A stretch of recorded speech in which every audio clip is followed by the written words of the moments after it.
હવે નજર કરીશું આગળના સમાચાર પર। અમદાવાદમાં 16 જુલાઈએ યોજનારી ભગવાન જગન્નાથની 149મી રથયાત્રાને લઈને તંત્રએ તૈયારીઓને અંતિમ ઓપ આપવાનું શરૂ કર્યું છે। અમદાવાદ મહાનગરપાલિકા ખાતે મેયર હિતેશ બારોટની અધ્યક્ષતામાં એકતા સમિતિની બેઠક યોજાઈ હતી।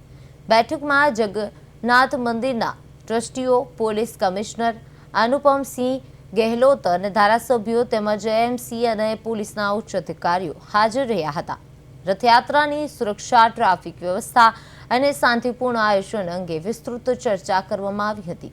પોલીસ કમિશનરે જણાવ્યું કે કોર્પોરેશન તમામ જરૂરી વ્યવસ્થાઓ કરી રહ્યું છે। ખાસ કરીને હાથીઓને ડીજેના અવાજથી તકલીફ ન પડે તે માટે તેઓ પસાર થાય ત્યારે ડીજે બંધ રાખવાની સૂચના આપવામાં આવશે। ગત વર્ષની ઘટનાઓનું પુનરાવર્તન ન થાય તે માટે વિશેષ તકેદારી રાખવામાં આવશે।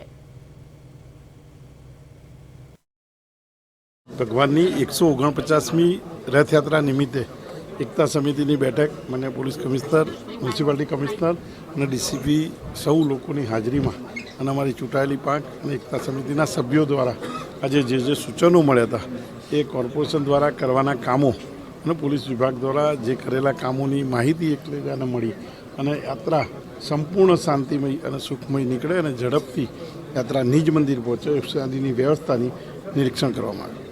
જેવા કે આપણા હાથીને કોઈ તકલીફ નહીં પડે, કોઈ ડીજે વગેરે નહીં, જ્યારે આ પસાર થાય તો વગાડે નહીં જોઈએ અને એના સાથે સાથે કોઈ એવા અવાજ નહીં કરે જેના લીધે હાથી ગયા વખતે જેવા થયા હતા આ વખતે નહીં થાય। અમે ગત વર્ષોમાં જેટલા બી અમે લોકો લાગતા હતા કરવા જોઈએ, આ ચર્ચાઓથી આ વખતે સારી રીતે ઓલરેડી બધી ચીજોના સમાવેશ કરવામાં આવેલા છે।